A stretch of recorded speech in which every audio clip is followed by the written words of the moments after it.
Sempre houve mistérios que a humanidade nunca conseguiu explicar. Mas avanços na tecnologia levaram a novas teorias e prosseguem as buscas por evidências para desvendar os maiores mistérios da nossa era em Caçadores de Mistérios. Caçadores de Mistérios. Me tira daqui! Socorro! Prisão de Alcatraz. Bloco de celas D. O confinamento solitário. Um colchão e 4 paredes nuas. Reservado para os piores criminosos. Me tira daqui! Tem alguém aqui dentro comigo!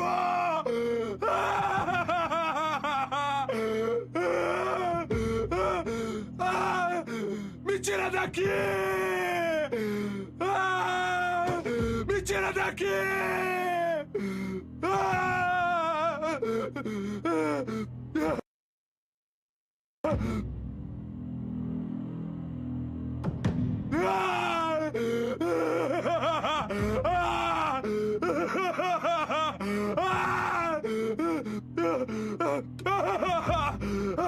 Tem alguém aqui comigo!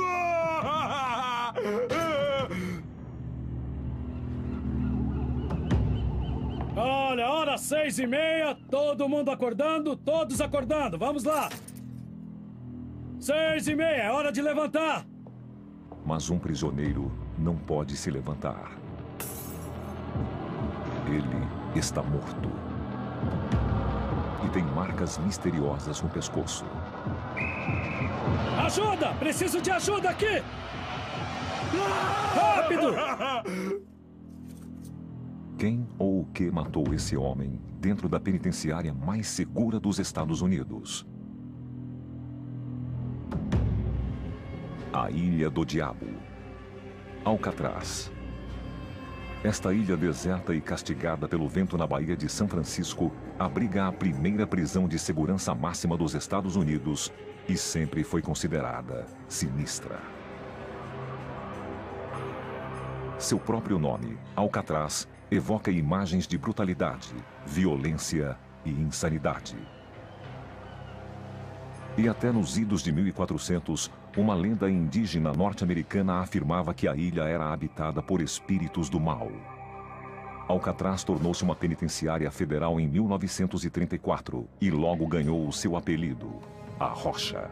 E as histórias de torturas começaram quase que imediatamente. E para muitos, esta ilha de 9 hectares era o fim da linha. A administração penitenciária disse que precisava de um lugar para esses detentos, os mais violentos, e perguntaram o que podemos usar. Os guardas da prisão foram escolhidos a dedos, os mais duros entre os durões de toda a nação. Os detentos tinham direito a uma visita por mês, isso se o diretor permitisse. As celas de concreto mediam apenas 1,5 metro por 3. No geral, os detentos não tinham permissão de falar, e a solidão levou muitos à loucura. Alcatraz era o último recurso. Esse era o lugar para onde você ia quando era intratável. E esse era o lugar que daria um jeito em você de vez. Os registros oficiais são imprecisos, mas dizem que 64 homens morreram atrás destas barras ou tentando escapar delas. Quando detentos começaram a cometer suicídio usando qualquer meio possível, começaram a correr boatos de que a prisão era mal assombrada. Alguns guardas começaram a pensar que o confinamento solitário, chamado de O Buraco, era a morada do mal. Hoje, os vigias noturnos dizem que ouvem detentos correndo e que ouvem Al Capone tocando banjo.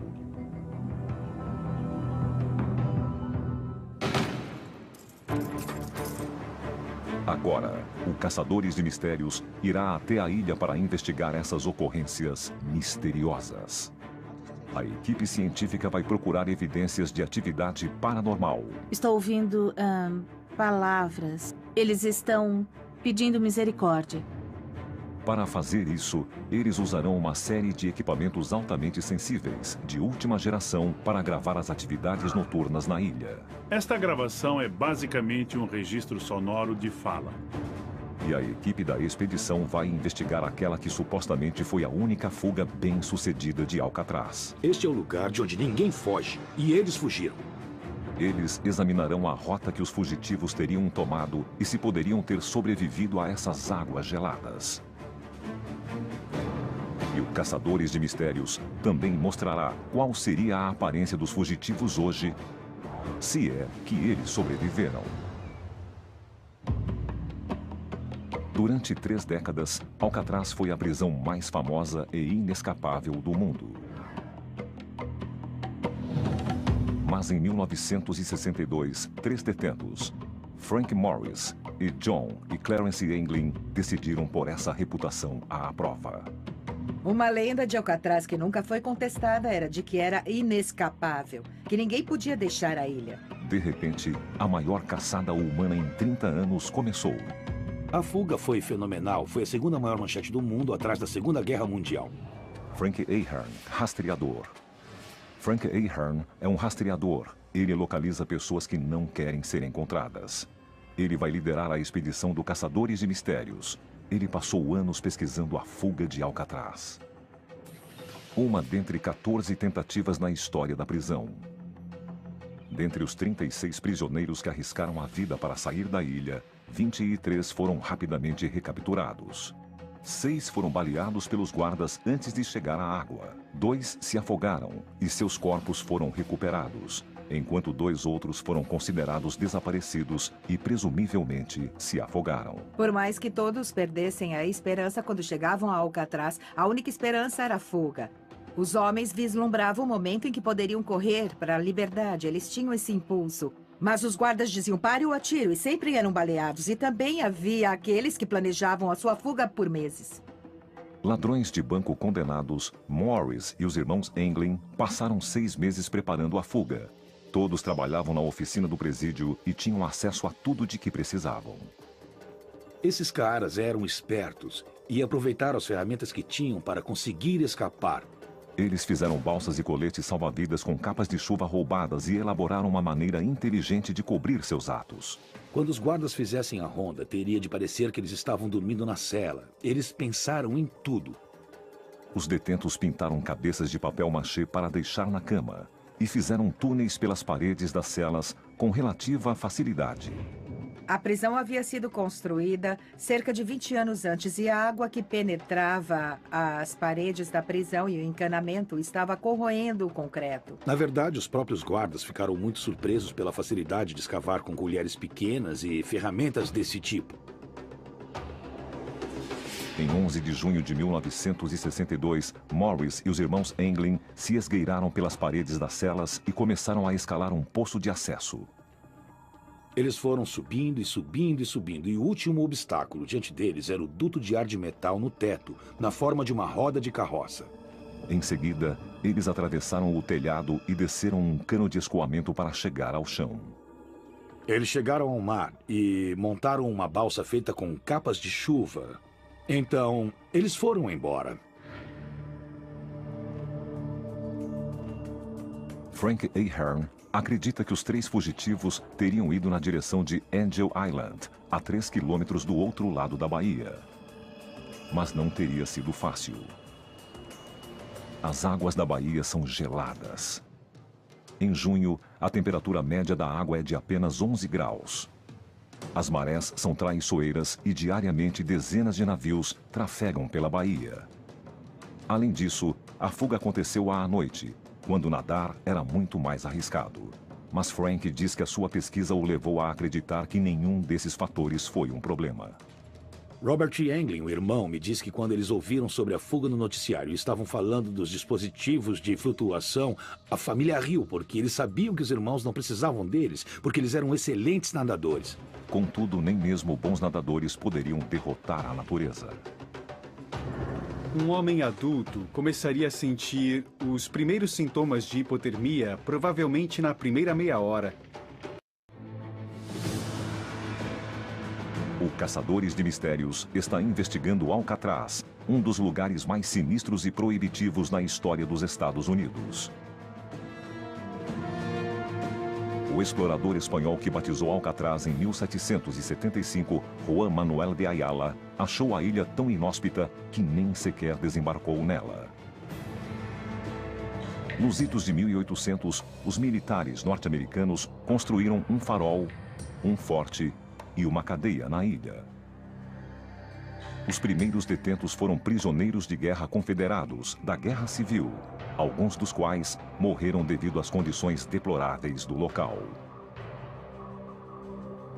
Décadas depois, nos anos 30, um novo tipo de criminosos, os gangsters, dominavam as ruas e as autoridades precisavam de um local para prendê-los. Eles transferiram alguns dos homens mais implacáveis do país para Alcatraz. Um dos mais famosos era o assassino condenado Robert Stroud, que se tornou conhecido como o Homem-Pássaro de Alcatraz. Ele era um detento violento, mas na prisão começou a ficar fascinado por pássaros e acabou criando cerca de 300 deles em sua cela. Ele até escreveu 2 livros sobre o assunto. Em Alcatraz, o gangster Al Capone passou de inimigo público número 1 a detento número 85. Na solitária, Capone começou a se deteriorar física e mentalmente e nunca se recuperou. E o contrabandista James J. White Bowdler, atualmente na lista dos 10 mais procurados do FBI, também cumpriu pena na rocha.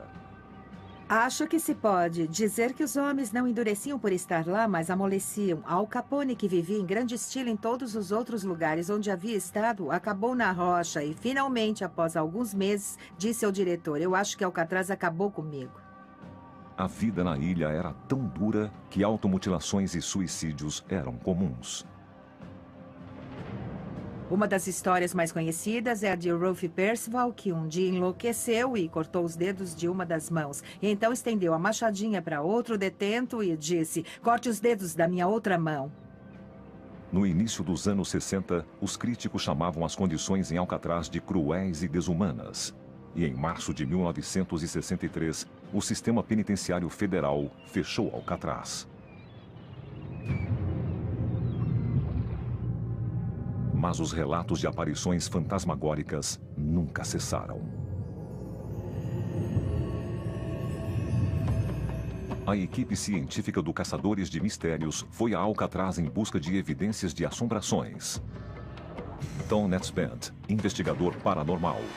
Tom Netzband, um caça-fantasmas de São Francisco, lidera o grupo que passará a noite na ilha. A médium Carla Barron foi chamada para ajudar a determinar o local onde a equipe deve concentrar a sua investigação. Carla Barron. Tom a conduz por Alcatraz em busca de locais que manifestam paranormalidade. Para ajudar a identificar as áreas, eles se concentram em bolsões onde ocorrem mudanças extremas de temperatura. Normalmente, eu fico fria porque os espíritos se aproximam de mim pelo calor. Se aproximam de mim pela força vital. Carla acredita que um espírito pode drenar a energia de um local e assim baixar a temperatura dele. Eu sinto frio antes mesmo de um termômetro ou qualquer dispositivo de medição registrar o frio. Muito frio. Tipo... Sinta minhas mãos. Estão geladas. Credo. Ai, meu Deus. Foi de repente, bem aqui. Eles querem mostrar alguma coisa. Espera, querem me mostrar. Carla leva Tom direto à área mais temida de Alcatraz, o Bloco D, o confinamento solitário. Eles estão me levando a algum lugar. O quê? Uou, aqui. Ok. Ai, aqui. Ai.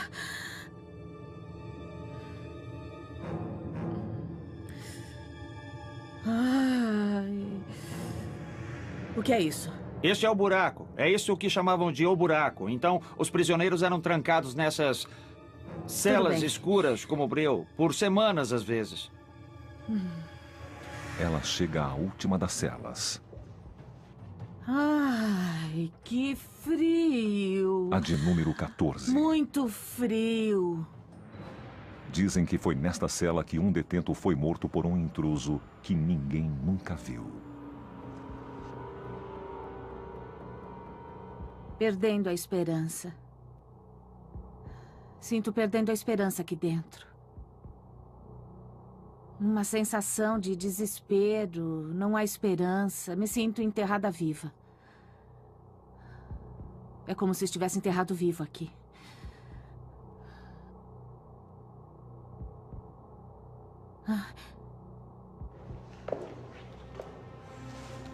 Carla é conduzida do bloco D para outra área mal afamada da prisão, o hospital. Mas o que acontece aqui? Ai. Tá com frio de novo? É. Você está bem? Estou. Foi esquisito. Eu senti como se alguém me esfaqueasse nas costas, ou quase Uau. isso. É como. Nós vamos definitivamente montar alguns equipamentos aqui, então. Brigas. Brigas e revolta. Brigas, muitas brigas, revolta. Brigas, não só uma, muitas Acabo de ter brigas. outro registro aqui também, então... Ai, frio. Ai, cara, que frio. Tom Ai, tá mais uma muito vez frio. registra uma queda na Frio. temperatura do local. 18 graus. Sangue. Eu estou vendo sangue. 17.1, 16.8, 16.2. Tem alguma coisa a ser descoberta aqui. Alguma coisa que ainda não sabemos. É um segredo. Carla escolhe o bloco D e o hospital como focos da investigação. Equipe científica. A equipe veio armada com uma série de equipamentos, incluindo câmeras de visão noturna e infravermelhas, gravadores de áudio portáteis e 2 equipamentos singulares. Um se chama Óvulos, que converte energia em fala. Arrancar. E o outro é o PAC Paranormal, que é mais especializado. O usuário pode digitar perguntas e as respostas são vistas, ouvidas e gravadas. Mal.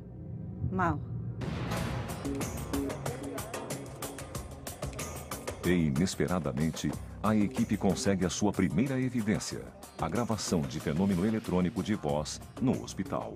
Oi, pessoal. Oi? Eu acho que já captei alguma coisa Ok. na sala Sério? de hidroterapia ali. Escutem. Mas o que acontece aqui? Os caçadores de fantasmas dizem que as gravações de fenômenos eletrônicos de voz são espíritos tentando se comunicar do além-túmulo. Essa gravação é uma evidência importante que será analisada posteriormente. As equipes formam duplas. Elas passarão a próxima hora montando os seus equipamentos. Tom manda as irmãs Sharon e Annie Leong para a ala hospitalar. Ele e Shona Sinclair trabalharão no bloco D.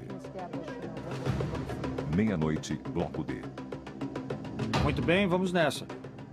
Bem, lá vai.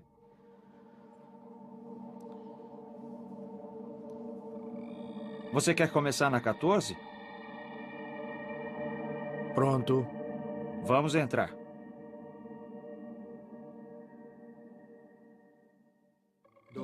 Dor, Solavanco solavanco, e energia. energia. Não. Tem alguém aqui?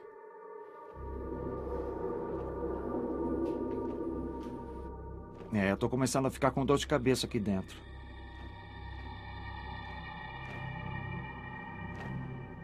Eles vão para outra área. Então é aqui que nós queremos estar. Há alguma coisa nesta prisão que quer se comunicar conosco?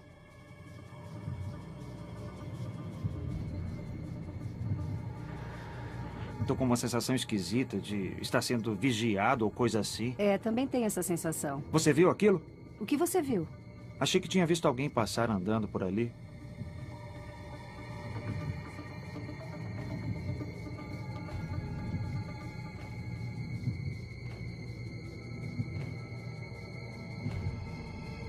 Olá?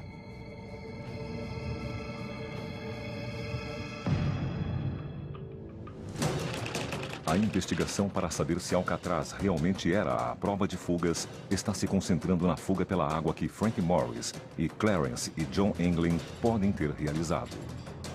Sabe-se que os homens entraram na Baía de São Francisco em algum momento na noite de 11 de junho de 1962. Eles teriam enfrentado correntezas fortes, o tráfego intenso de navios e a hipotermia, quando a temperatura do corpo fica perigosamente baixa. Em junho, a temperatura média da água na Baía fica entre 10 e 12 graus Celsius. O canal entre Alcatraz e Angel Island tem 3 quilômetros de largura e teria levado mais de 1 hora para cobrir essa distância. Um homem adulto começaria a sentir os primeiros sintomas de hipotermia provavelmente na primeira meia hora. As mãos ficam amortecidas e um tremor incontrolável se instala. Enquanto os vasos sanguíneos se contraem, os músculos sofrem câimbras e é difícil coordená-los. Nos casos de hipotermia avançada, a vítima fica incoerente e os órgãos principais começam a falhar. Eles poderiam sobreviver de 1 a 2 horas antes da hipotermia ficar tão avançada que não conseguiriam mais se concentrar em tentar sobreviver. Mesmo se tivessem alcançado Angel Island, eles não estariam livres. Se tivessem chegado a Angel Island com hipotermia avançada e sem cuidados médicos, eles provavelmente não teriam conseguido viver mais do que um dia. A investigação subsequente revelou algumas evidências nesta praia. Esta é Angel Island, certo? É um dos locais de onde os Englis e Morris podem ter vindo parar, onde eu acredito que alguns dos pertences de Clarence e Englin apareceram. Havia fotos de membros da família, havia uma agenda telefônica com informações de alguns contatos. E o FBI acreditava que, já que haviam encontrado, que eles podiam ter se afogado. O Caçadores de Mistérios está em Alcatraz, buscando respostas para os mistérios da ilha. 00:19. Hospital. Metade da equipe científica está no hospital, gravando o áudio e tentando captar o som de um espírito. Podem dizer os seus nomes? Esta área foi escolhida por ter a aura mediúnica mais forte. Se tem alguém aí, pode, por favor, nos dizer quem é?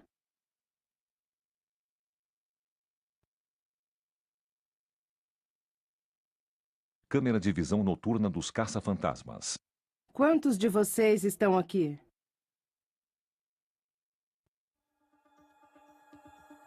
Eles decidem tentar fazer contato com um dos detentos mais famosos da prisão, Al Capone.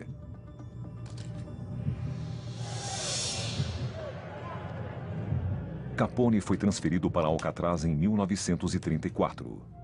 Para ajudar a passar o tempo, ele tocava banjo.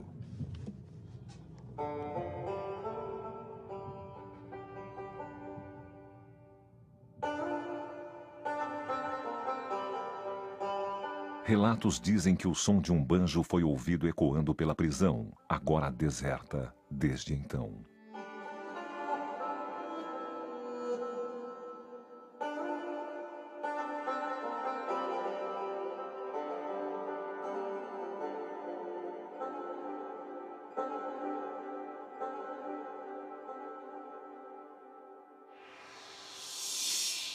Ei, Al Capone, se está aqui. Ouvi dizer que toca banjo muito bem. Seria uma honra se pudesse tocar um pouco de banjo para nós, Sr. Capone.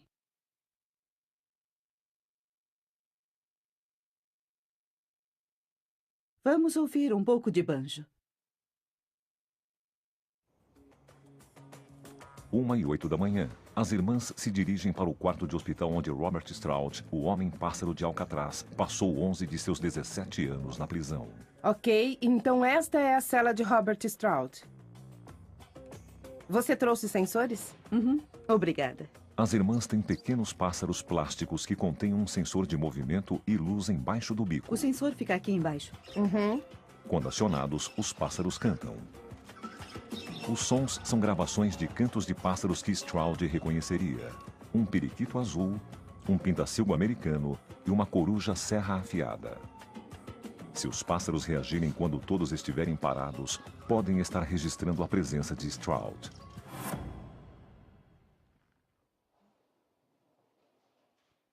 A coruja. Isto é esquisito. Você nem está perto da coruja. Não, não estou. E você está na frente. Você está perto da coruja, Robert? Isso é uma coruja. Poderia dizer alguma coisa?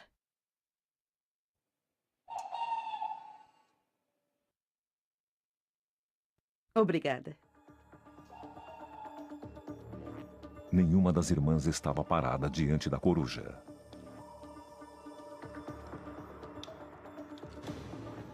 Bloco D. A equipe do térreo está tentando captar uma presença que pode ser invisível a olho nu, usando uma câmera capaz de enxergar no escuro. É uma FLIR, ou câmera infravermelha termográfica. A câmera registra assinaturas de calor.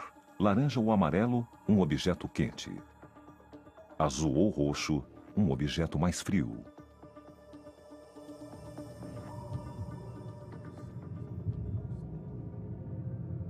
Vamos voltar à cela 14, porque parece ser onde toda a atividade está.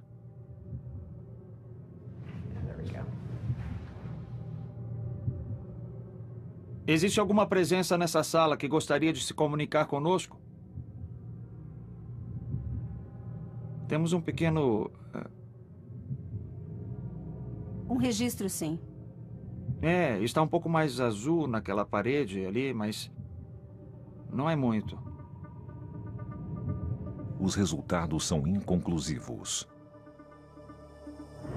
2 da manhã. Em seguida, as equipes trocam de lugar. As irmãs caminham até o bloco D. E Tom e Shona vão até o hospital.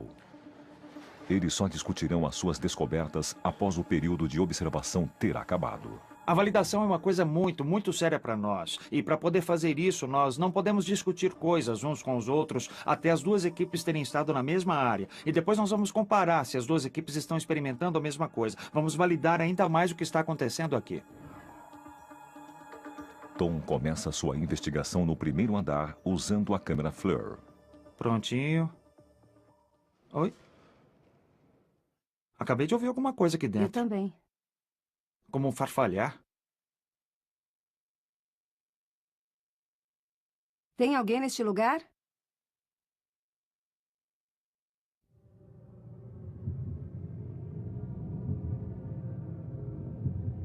Ouviu aquele farfalhar aqui dentro? Ouvi. Foi tipo um... É, ouvi isso.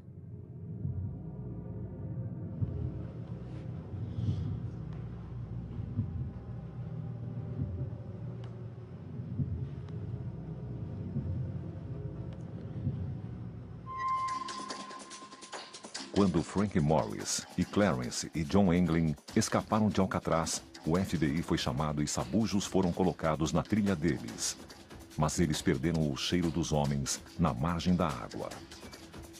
As autoridades receberam uma pista para o caso quando outro detento admitiu que deveria ter participado da fuga, mas que foi deixado para trás. Ele disse que após chegarem a Angel Island, os fugitivos nadariam até o município de Marin e depois roubariam um carro e roupas civis. O FBI concluiu que esses caras seriam apanhados exatamente 2 dias depois de escaparem. Mas nenhum roubo foi registrado em Marin. Nada do que a polícia esperava chegou a acontecer. Um mês depois, Morris e os irmãos Englin foram considerados desaparecidos e presumivelmente afogados. Eu acho que era importante para a polícia encerrar esse caso rápido, porque eles queriam manter a imagem de Alcatraz como esse lugar imponente de onde ninguém podia escapar e que se você escapasse daqui, você poderia se afogar. Mas Frank não acha que os homens se afogaram. Ele duvida que tiveram de nadar até Angel Island e acredita que eles tinham um barco à espera para apanhá-los. A minha teoria é que essa foi uma fuga tão sofisticada que de jeito nenhum, quando eles saíssem daqui, eles simplesmente iriam correr. Eles definitivamente tinham um plano específico, e é muito provável que esse plano incluísse ter um barco à espera. Houve um relato de um barco misterioso na área da noite da fuga, mas as autoridades nunca foram capazes de encontrá-lo. os 3 condenados haviam desaparecido sem deixar traços. E se os homens ainda estão vivos, o Caçadores de Mistérios fará uma projeção de como seria a sua aparência hoje. Acesso proibido. O Caçadores de Mistérios quer descobrir se Alcatraz é mal assombrada e a possível fuga em 1962 da prisão à prova de fugas. Frank Morris e Clarence e John Englund tinham desaparecido. Os oficiais da prisão consideraram os homens presumidamente mortos, mas as autoridades nunca pararam de procurá-los. No decorrer dos anos, relatos de avistagens dos homens vieram de toda a América do Norte, mas essas pistas se revelaram becos sem saída. E então, no final dos anos 80, a Polícia Federal, seguindo outra pista, trouxe um dos irmãos de Clarence e John Englund, da Flórida, para se submeter a um exame de polígrafo. Eles trouxeram Robert Englund, o irmão de Clarence, e JW, para ser submetido ao polígrafo uns 12 ou 15 anos atrás. Isso me faz imaginar se as autoridades sabiam alguma coisa. Por que trariam o irmão Robert Englund 25 anos mais tarde se não havia alguma coisa, além do que sabemos? Os resultados nunca foram divulgados e, até hoje, o caso permanece aberto. Poderiam os homens estar vivos mais de 4 décadas depois? Frank Morris tinha 35 anos quando desapareceu. Agora ele teria 83 anos. Utilizando um processo chamado progressão digital da idade, podemos presumir que ele teria mais ou menos esta aparência. Clarence Englund tinha 31. Ele teria 79 anos. John Englund, o irmão dele, tinha 32 e agora teria 80 anos. Esse processo é uma ferramenta perfeita para a polícia, porque mostra como uma pessoa pareceria agora. Mas o importante é levar a foto a lugares onde eles podem estar.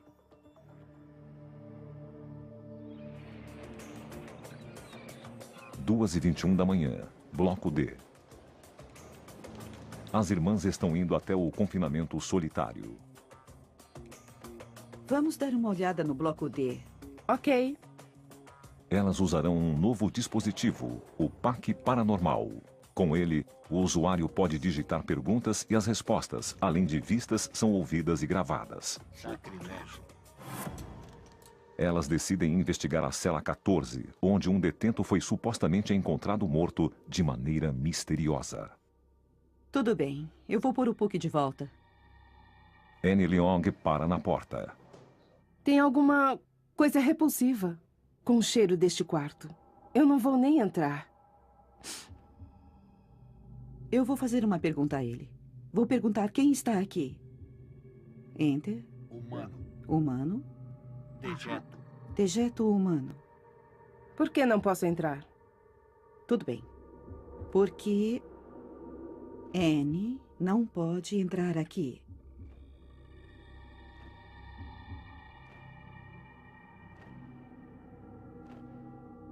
Então, tem alguma resposta? Não. Não para essa pergunta. Estranho. 2:50 da manhã. Hospital. Tom Netzband e Shona Sinclair estão na farmácia do hospital.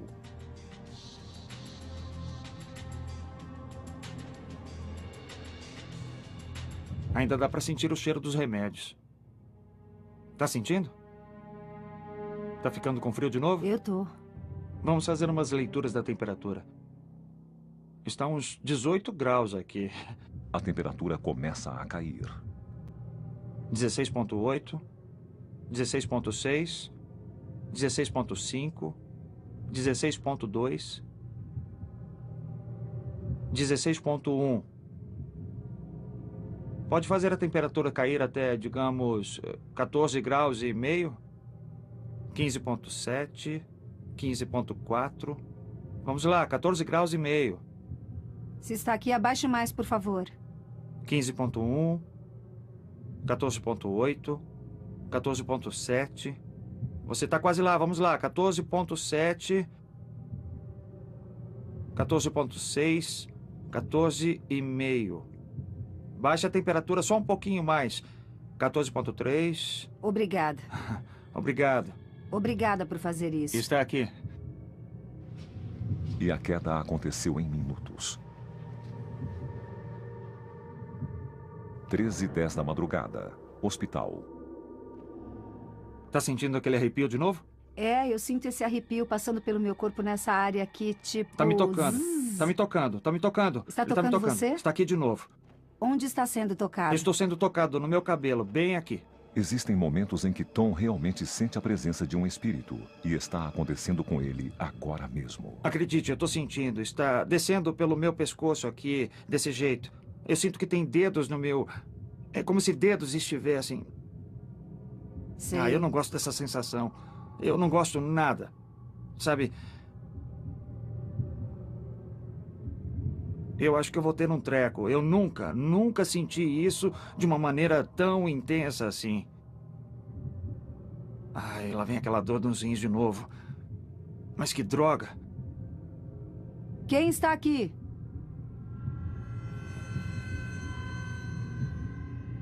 Ah, isso dói. Eu não gosto dessa cela aqui. Eu não gosto nadinha. Esse é o lugar mais sinistro de todo o hospital. Vamos dar o fora daqui. Eu não quero levar outra facada de novo.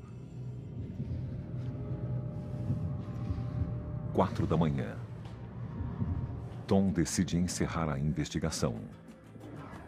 Pessoal, acho que vou parar e encerrar a noite. Ok. As câmeras registraram horas de imagens que agora precisam ser analisadas. Imagens das câmeras fotográficas infravermelhas, dados do PAC e as gravações de áudio serão descarregadas e revisadas. Esse é um som que não é o som da fala de um ser humano. De fato, é impossível reproduzir isso.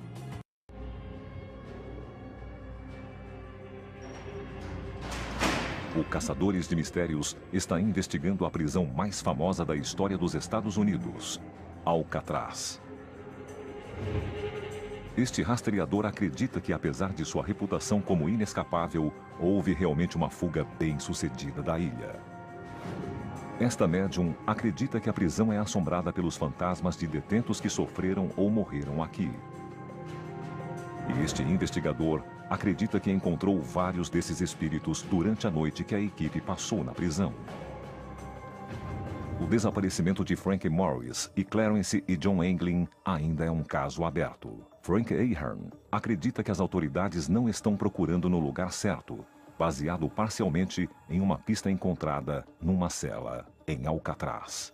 Um mapa foi encontrado e as páginas do México e do Canadá haviam sido arrancadas. E naquela época as fronteiras não eram tão vigiadas. E eles haviam cronometrado a sua fuga com precisão. Eles optaram por pular o muro após a última contagem de detentos, porque sabiam que não haveria outra contagem até às 7 da manhã do dia seguinte. Eles tiveram 10 horas antes que qualquer guarda procurasse por eles. O que deu a eles tempo o bastante para correr até a fronteira.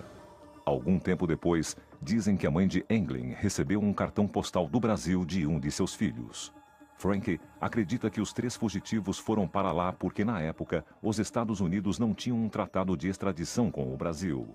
E a Polícia Federal foi até lá, e isso aconteceu provavelmente há uns 15 anos. E um bartender no Brasil afirmou que um dos irmãos estava vivendo na área, e os policiais se instalaram por lá por um bom tempo. Apesar disso, eles nunca encontraram os irmãos. E Frank tem certeza de que nunca os encontrarão. Eu realmente acredito que eles fugiram, e eu acho que eles conseguiram.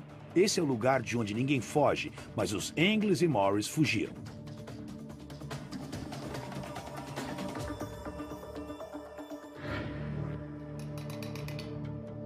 A equipe científica coletou evidências importantes, incluindo horas de vídeo de cerca de 12 câmeras, dados do PAC paranormal, humano, imagens digitais de câmeras fotográficas e gravações de áudio. Agora o Caçadores de Mistérios está examinando os resultados. Aparentemente, foi o hospital da prisão que ofereceu a maior quantidade de atividade paranormal. Na farmácia, Tom registrou uma queda brusca na temperatura em seu termômetro que media a temperatura ambiente. E, na verdade, estávamos usando isso para nos comunicar com os espíritos e pedindo a eles: pode fazer a temperatura baixar, digamos, uns 14 graus? E lentamente ela continuou a cair Bem cada diante vez dos nossos mais. olhos. Bem diante de nossos olhos. Mas lembre-se que o mesmo aconteceu com a Carla. Ela sentiu fisicamente. Então ela sentiu fisicamente? Mas eu definitivamente consegui validar que a temperatura estava caindo no hospital em duas ocasiões diferentes. Puxa. Na ala do hospital, Tom sentiu um espírito tocá-lo. Estou sendo tocado. E a equipe queria revisar esse momento. Mas embora a câmera de visão noturna de seus colegas evidentemente estivesse ligada, assim como a luz indicadora de gravação, essa parte da fita estava misteriosamente virgem. A equipe então passa para os pássaros com sensores de movimento deixados na cela do Homem-Pássaro. Então, nós estamos tentando testar os pássaros para ver. Andamos e passamos na frente deles. E é bem estranho, porque Sharon não passou nenhuma vez na frente da coruja e quando você vê o videoclipe aqui, a coruja estava piando.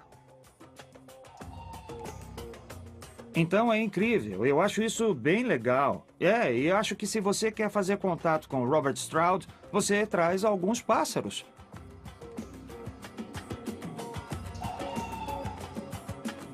A equipe também gravou vários fenômenos eletrônicos de voz. Eu entrei na sala de hidroterapia e consegui lembrar o que eu toquei para você? O que você acha que eu disse? Abençoada seja? Mais uma vez. Eu amo você. Eu amo você. É, foi o que eu ouvi também. Esta gravação, juntamente com várias outras, foi enviada a Paul Ginsberg, um analista de áudio forense.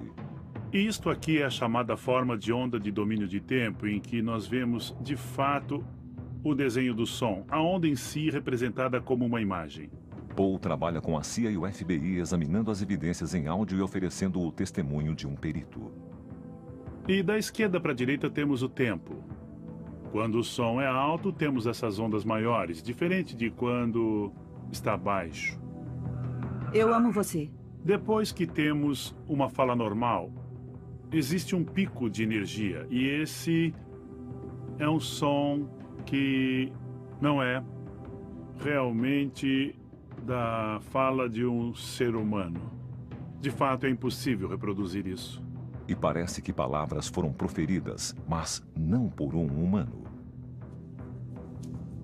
A equipe tem outro fenômeno eletrônico de voz, que foi captado no hospital. Eles perguntaram: quantos de vocês existem? Quantos de vocês existem aqui? 50. Uau! 50, mais ou menos. Eu ouvi 50 ou quase isso. Eu ouvi isso. Ouçam. Quantos de vocês existem aqui? 50, mais ou menos. 50 por aí. 50. Mais ou menos. Eu ouço claramente 50. 50. 50, mais ou menos. Esses sons estão muito acima do espectro da voz humana. Então eu diria, sem qualquer sombra de dúvida, que esses sons não foram feitos, que não poderiam ser feitos por qualquer humano, pelo menos vivo não. Eu adoraria ter alguma evidência concreta de que essa é de fato uma ligação entre o além e que existem outros mundos do outro lado, mas no momento eu ainda estou muito cético.